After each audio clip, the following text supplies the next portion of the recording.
¿Qué secreto oscuro te confesó alguien en su lecho de muerte? Historia 1. Mi madre estaba muriendo. El hospicio me había dicho que la muerte era inminente. 3 días después de que ella cayera en coma, sin comida ni agua, la enfermera del hospicio me dijo que llevaba más de 20 años haciendo esto y que mi mamá se estaba aferrando a algo o a alguien. Todos ya le habíamos dicho adiós, así que lo único que quedaba era nuestro padre. Él fue el amor de su vida, pero la dejó cuando tenía 41 años con 5 hijos por su enfermera, una mujer mucho más joven. Yo era la hija más pequeña, apenas tenía 1 año, y la única chica. Siempre veía a mis padres como enemigos irreconciliables. Juntos solo los había visto en bodas o funerales. Mis 4 hermanos mayores prácticamente me criaron y fueron como mis padres. Hablé con ellos y estuvieron de acuerdo en que podía llamar a mi papá para que se despidiera. Más importante aún, para que pudiera decir, lo siento, le pedí que dijera todo lo que tuviera en el corazón. Esas cosas que nunca sintió que pudo decir porque esta sería su última oportunidad. Mi papá aceptó, así que acerqué el teléfono a la oreja de mi mamá y puse mi cabeza sobre la suya, por si acaso él decidía comportarse mal. Eso era lo que yo pensaba, porque ellos se odiaban. Comenzó torpemente, con un lamento oír que no estás bien. Pero cuando se dio cuenta de que realmente podía decir todo lo que sentía, se abrió por completo. Nunca dejé de amarte. Fuiste lo mejor que me pasó. Eres y siempre has sido el amor de mi vida. Criaste sola a 5 hijos hermosos y maravillosos. Ahora sé que estaba pasando por una crisis de la mediana edad. Ojalá hubiera dicho lo siento antes. Pude sentir que mi mamá se movía, algo que no había hecho en 3 días, así que me senté y la miré. Vi sus labios temblar y una lágrima rodar por su mejilla. Preocupada de estar causándole algún malestar, tomé el teléfono, le agradecí a mi papá y colgué entre lágrimas. Mi mamá falleció 15 minutos después. El arrepentimiento y el perdón. Esta fue la lección de vida más valiosa que mi papá pudo darme. Decir lo siento cuando sea necesario, y tomarse un momento antes de hacer cambios en la vida que después puedas lamentar. Todos esos años perdidos envenenados por el orgullo y el odio, solo porque él no pudo decir aquella simple frase, lo siento. Historia 2. Mi abuelo creció apenas 16 kilómetros de Auschwitz durante la Segunda Guerra Mundial. Durante toda su vida, que fue hasta los 81 años, nunca le contó a nadie ni una sola palabra sobre esa época. Pero en su lecho de muerte, se abrió con mi mamá y le relató todas las atrocidades que presenció. Los amigos y vecinos que capturaban y se llevaban a la fuerza. Los soldados alemanes y rusos que entraban a su casa para robar comida y cualquier cosa de valor. Al día siguiente falleció, como si finalmente ese peso que cargaba en el alma se hubiera ido y pudiera descansar en paz. Historia 3. No es realmente una confesión porque él no hizo nada malo, pero quiero compartir esto. Cuando tenía 18 años y trabajaba como asistente de enfermería, tuve un paciente que era un hombre mayor muy dulce. Estaba en nuestra clínica bajo cuidados paliativos porque no quería que su familia tuviera que encargarse de sus cuidados al final de su vida. Estuve con él todos los días que trabajé durante más de 1 mes y realmente nos llevábamos muy bien. Yo era muy cercana a mis abuelos y a mi bisabuela. Así que siempre me he sentido cómoda con personas mayores y disfruto mucho de sus conversaciones. Este paciente era un veterano de la Segunda Guerra Mundial. A medida que su muerte se acercaba, quiso contarme sus experiencias en la guerra. Me dijo que nunca había hablado de eso con su familia porque no quería que vivieran con esa carga. Pero él necesitaba desahogarse, y yo le dije que no había problema. Me quedé con él un rato después de mi turno y le preparé un té. Me contó que él fue el piloto de uno de los barcos que llevaron a los soldados a la playa de Omaha durante el día D. Me dijo que fue lo peor que hizo en su vida, porque sabía que muchos de esos hombres y jóvenes morirían. Escuchaba cómo se ponían enfermos y aterrorizados y después tenía que limpiar lo que quedaba de algunos de ellos en el barco. Sentía una culpa enorme por haberlos llevado hacia la muerte durante el resto de su vida. No sabía qué decirle, así que simplemente lo escuché. Le agradecí por su valentía y le dije que ninguno de esos hombres querría que él se sintiera culpable por cumplir con su deber. Y que estoy segura de que ellos lo estarían esperando en el cielo para decirle eso cuando llegara. Espero que esas palabras le hayan dado un poco de paz.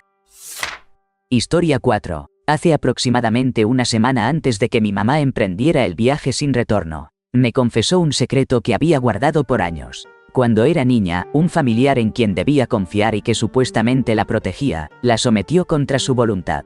Lo más doloroso era que ella aseguraba que su propia familia estaba al tanto y eligió quedarse en silencio. Al escuchar eso, comprendí de inmediato por qué a lo largo de toda mi vida ella había vivido con tanta ansiedad y se había mantenido distante de los nuestros. Me rompió el alma, porque siempre la había recordado como una madre llena de ternura y de amor. Historia 5. Mi abuela tenía un hermano que desapareció y fue dado por muerto, o al menos eso creíamos. Pasaron 40 años hasta que, ya en su lecho de muerte, mi abuelo reveló la verdad. Había terminado con la existencia de su propio cuñado. Según contó, una noche ambos habían consumido demasiado alcohol. El hermano de mi abuela le confesó que nunca lo había soportado, que su hermana merecía a alguien mejor. Eso encendió una furia profunda en mi abuelo que, en un arranque impulsado por la bebida, lo sometió con un golpe que lo derribó sobre la mesa.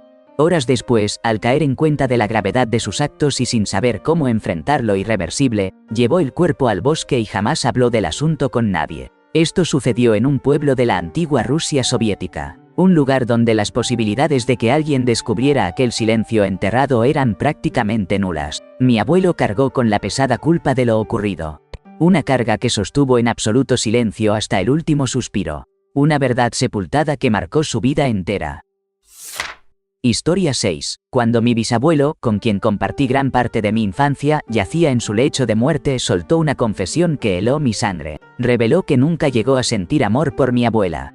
Que cada vez que accidentalmente pasaba la pesada silla de ruedas sobre uno de sus pies, y ella gritaba rogándole que se moviera, él se tomaba su tiempo fingiendo ignorancia, aunque en realidad lo hacía a propósito. También admitió que cuando se embriagaba y mostraba su lado violento, no estaba tan ebrio como decía, simplemente buscaba herirla. Incluso confesó que aquella vez que accidentalmente la hizo caer y ella se golpeó la cabeza hasta abrirse una herida, en realidad intentaba acabar con ella. Y lo más aterrador, cada vez que ella enfrentaba una emergencia médica, él suplicaba a fuerzas superiores que sufriera y se fuera para siempre. Me alivia que se haya ido poco después, porque de no ser así, habría hecho lo que fuera necesario para detenerlo. Siempre fue un monstruo para mí y para toda la familia. Casi acaba conmigo en varias ocasiones cuando era niño, al igual que con sus propios hijos. Siempre encontraba cualquier pretexto para descargar su ira sobre mí hasta dejarme marcado, solo porque simplemente quería lastimarme. Espero que el infierno exista y que él habite en el rincón más oscuro de ese lugar. No logro comprender cómo mi abuela aún lo extraña y derrama lágrimas por su partida. Para mí, él fue literalmente la personificación del mal.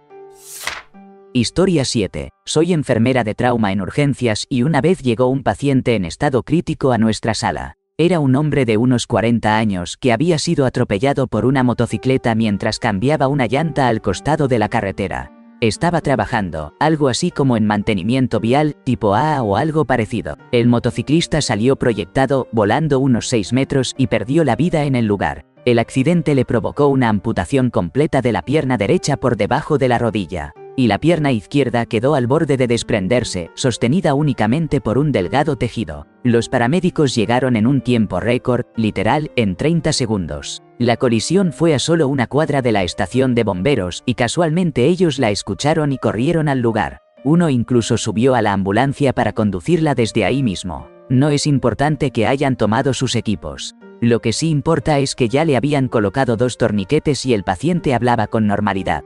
Le administramos sangre de emergencia y mientras lo trasladábamos a quirófano, me miró y me dijo: necesito que le digas a mi esposa dónde está mi testamento. Está. Pero lo interrumpí rápido y le dije: señor, aguante, usted no va a morir. Esas palabras típicas de enfermera para animar. Pero él no me dejó continuar, me interrumpió con urgencia y dijo: no, escúchame, no voy a salir de esta, tienes que decírselo porque ella nunca lo va a encontrar. Dejé de hablar y le presté toda mi atención. Entonces me indicó exactamente dónde estaba. Dile que está bajo una tabla de madera, debajo de la alfombra en el closet principal del dormitorio. Que levante una esquina de la alfombra y vea bajo esa tabla, se ve diferente a las demás. Le confirmé que se lo diría solo si no salía adelante. Le prometí, pero le aseguré que iba a recuperarse. Lamentablemente, no pudo superar la cirugía. Después de escuchar eso, fui a la sala de espera del quirófano. La familia estaba ahí, entre lágrimas y un ambiente cargado. Hasta llegó su jefe, porque todo sucedió durante el trabajo. Supe que apenas llevaba unos 6 meses en ese empleo. En medio de toda esa tristeza, le pregunté en voz baja a alguien que estaba un poco apartado: ¿cuál es su esposa? Me señaló, me acerqué y le pedí hablar en privado. Asintió y me siguió unos 6 metros. Le expliqué quién era y lo que su esposo me había confiado. Ella rompió en llanto de nuevo y me dijo, ¿por qué lo habría escondido? No entiendo, no tenemos mucho y apenas compramos esta casa hace 3 meses. Me dio mucha pena. Al final, resultó que él tenía cerca de $85.000 en bonos y certificados de depósito. Ese testamento oculto contenía todos los números de cuenta y contraseñas. También supe que el abogado, a quien conocía, demandó a la aseguradora del motociclista fallecido y la esposa recibió $250.000. Además, presentaron una reclamación a la póliza del seguro del empleador y ella obtuvo otros $750.000 de esa indemnización. Historia 8. Mi abuelo me contó una historia cuando estaba enfermo de cáncer y yo lo cuidaba en su casa. Él no quería partir en un hospital ni en un asilo. Me dijo que cuando tenía como 16 años, la esposa de un vecino no paraba de llegar a la casa de él y de sus padres toda ensangrentada. Además, los 2 niños de esa mujer tenían marcas por todo el cuerpo. Resulta que el marido de la vecina era alcohólico y descargaba su furia sobre ellos. La esposa tenía solo 18 años y se habían casado cuando ambos tenían 15, así que todos eran muy jóvenes. Lo peor es que esto seguía pasando una y otra vez. Hasta mi bisabuelo iba a la casa para enfrentar al hombre, pero nada lo detenía. Una noche, mi abuelo recuerda que estaba lloviendo, era muy tarde, y lo despertaron los neumáticos chirriando en la esquina de la propiedad, donde la carretera tenía una curva larga. Escuchó el choque, se levantó y salió corriendo. El que conducía era el marido alcohólico.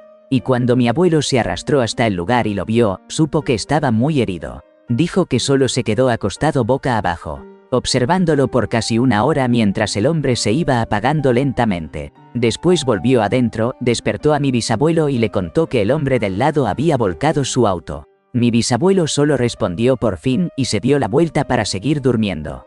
Mi abuelo le preguntó si debería avisarle a alguien, y él le dijo que le dijera a la esposa para que decidiera si llamaba por ayuda.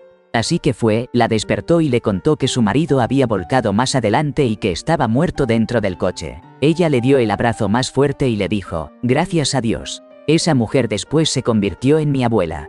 Unos años más tarde se casaron y tuvieron a mi mamá, aunque mis tíos no eran técnicamente hijos de mi abuelo. Según lo que recuerdan, él fue como su papá. Historia 9. Mi abuela estaba en el ocaso de su vida, y pensé que sería valiente si le preguntaba quién era mi abuelo y por qué nadie jamás mencionaba su nombre. Pero a mis 15 años recibí una verdad mucho más dolorosa de lo que jamás imaginé. Ella me dijo, tu abuelo lastimó profundamente a tu mamá y a todos tus tíos y tías. De hecho, dejó a la tía Vi en una situación muy difícil cuando ella tenía apenas 12 años y ella tuvo un bebé que luego dio en adopción a un pastor de la iglesia. Los tribunales ordenaron que mi abuelo no podía volver al estado. Tenía que marcharse al norte o enfrentaría la prisión. Me llené de rabia y le pregunté por qué no había denunciado para que él enfrentara el castigo que merecía. Ella respondió, en aquellos tiempos, las cosas se veían de otro modo, el daño dentro de la familia no se encaraba como ahora. Además, no quería que mis hijos revivieran ese tormento terrible que ya habían sufrido durante tanto tiempo.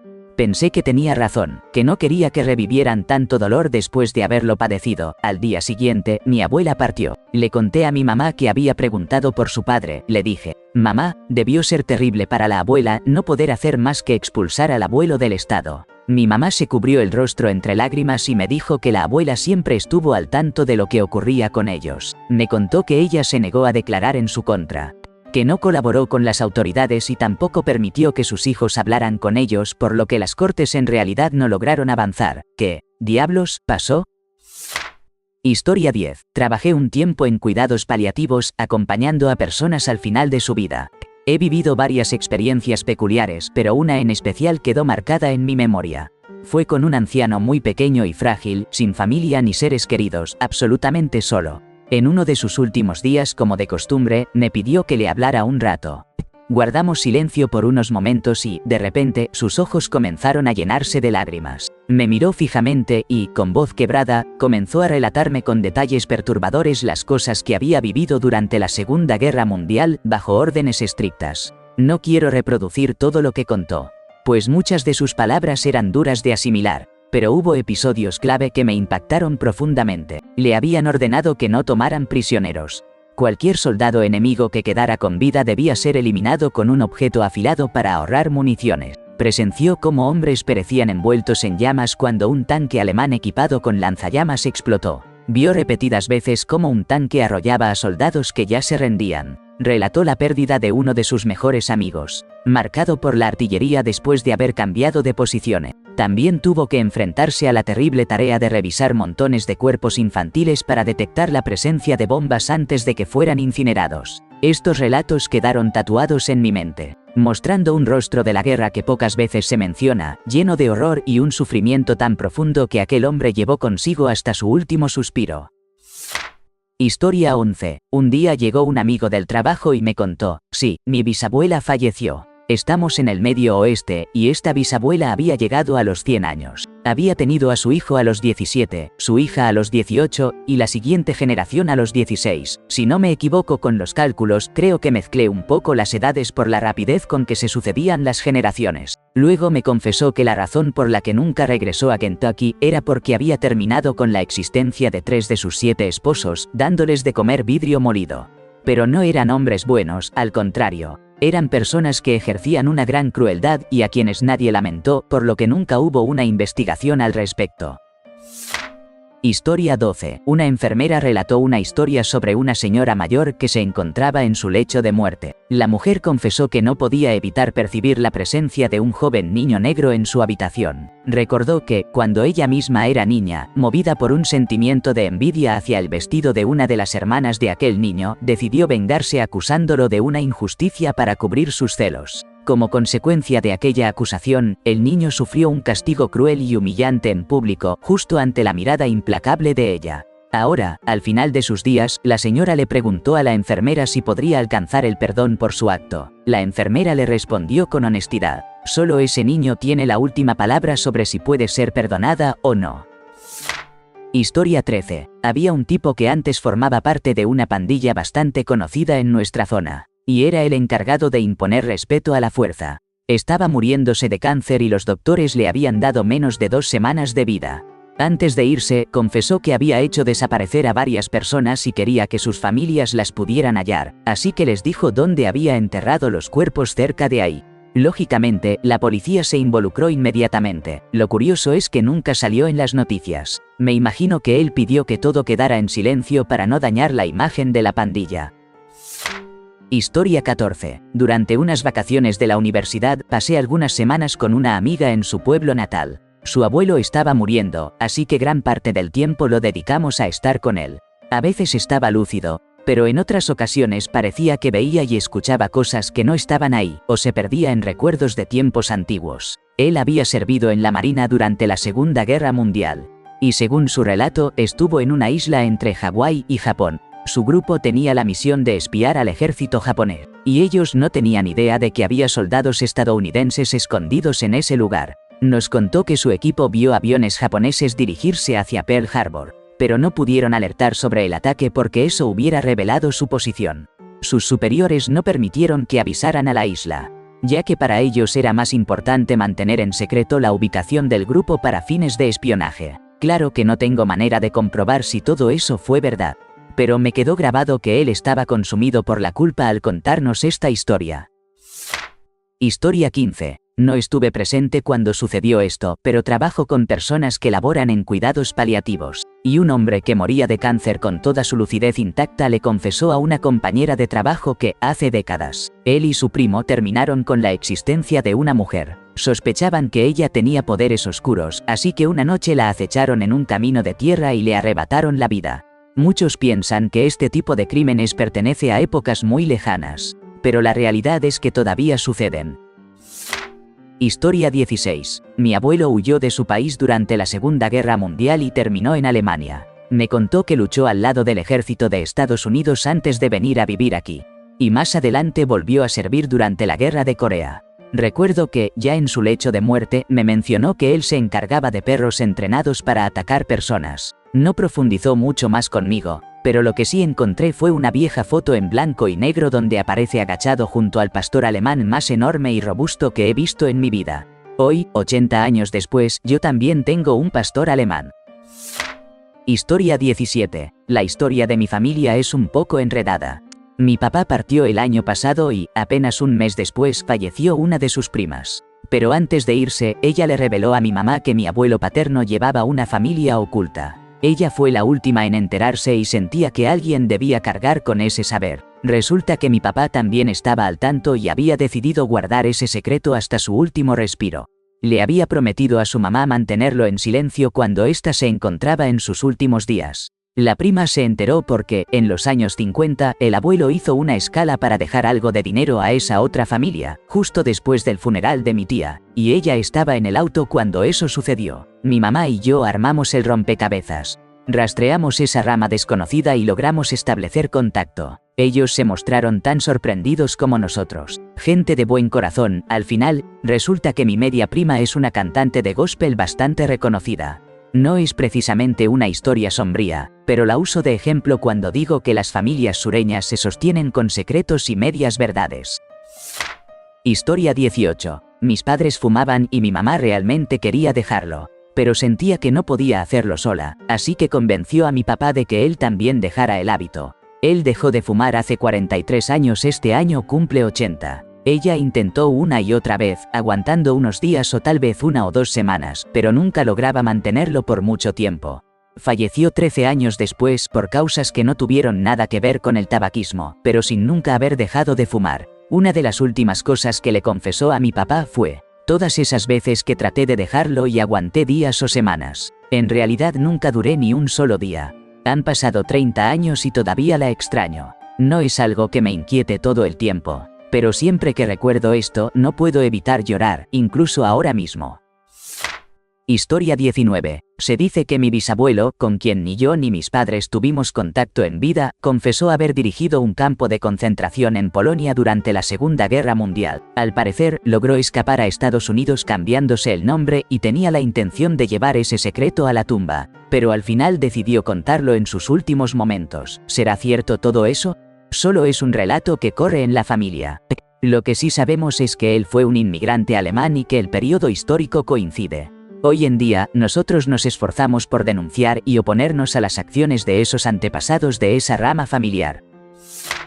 Historia 20. El hermano de mi abuelo pasó 20 años tras las rejas por la muerte de un policía. Cuando él estaba en cuidados paliativos en casa, fui de las personas que lo acompañaron en ese tiempo. La víspera de su partida, conversábamos sobre cosas sin mucha importancia. De pronto, me tomó la mano, me miró fijamente y susurró: «Yo no fui quien le quitó la vida», le pregunté. «¿Al policía?», y él asintió, insistiendo en que no había sido él quien lo dejó así. Quise saber quién había cargado con esa culpa, pero prefirió guardar silencio.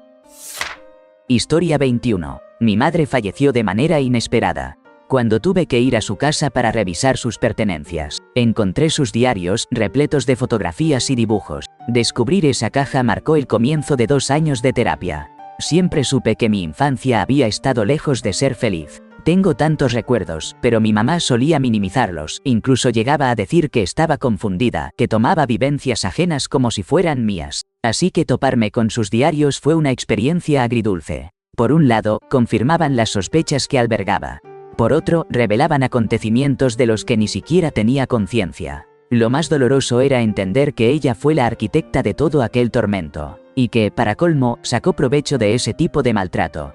Entre las páginas encontré fotografías que resultaron profundamente inquietantes. Volver a verlas me hizo caer en un abismo emocional, reviviendo el daño como si fuera ahora.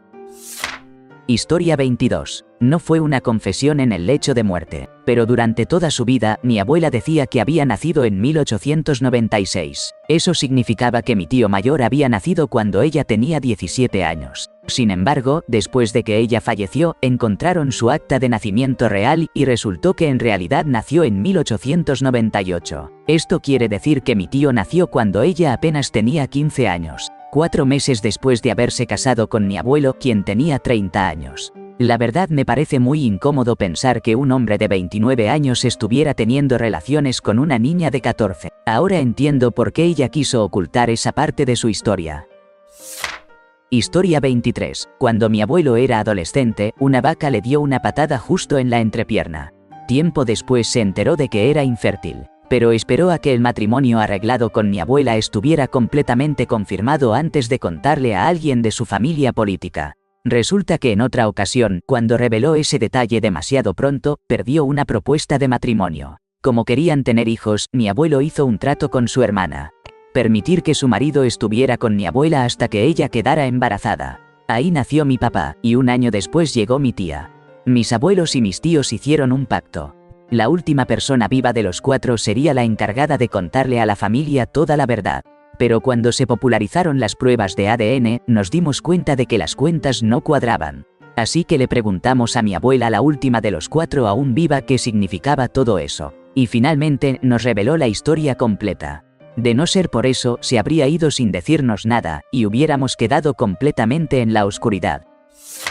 Historia 24. El pueblo donde crecí en el Reino Unido tenía un vagabundo bastante conocido que vivía en una tienda de campaña sobre un pequeño espacio de césped entre 2 calles. Mis padres decían que llevaba ahí desde los años 60. Mi tía es enfermera y, hace como 25 años, cuando aquel hombre estaba en sus últimos días, fue hospitalizado y ella estuvo a cargo de su cuidado. Fue entonces cuando notó que tenía un acento del este de Europa.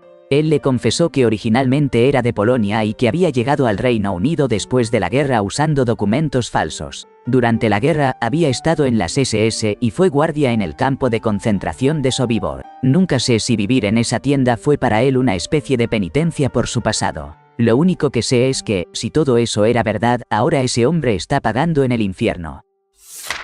Historia 25. Resulta que descubrí que tengo más de 5 medios hermanos, sin contar al único medio hermano que siempre supe que existía. Lo curioso es que la única razón por la que sabía de él es porque mi mamá intentó adoptarlo cuando él era un adolescente. Todo iba más o menos bien hasta que, cuando yo apenas tenía unas semanas de nacido, él intentó matarme. Mi familia tiene muchas cosas extrañas que no termino de entender. Y la verdad, me da miedo hacerme cualquier prueba de ADN. No quiero descubrir más de lo que ya aprendí a la fuerza. Prefiero seguir manteniendo distancia de ese caos. Historia 26. Más bien debería preocuparme por la confesión aterradora que me tocará escuchar en la cama de un enfermo.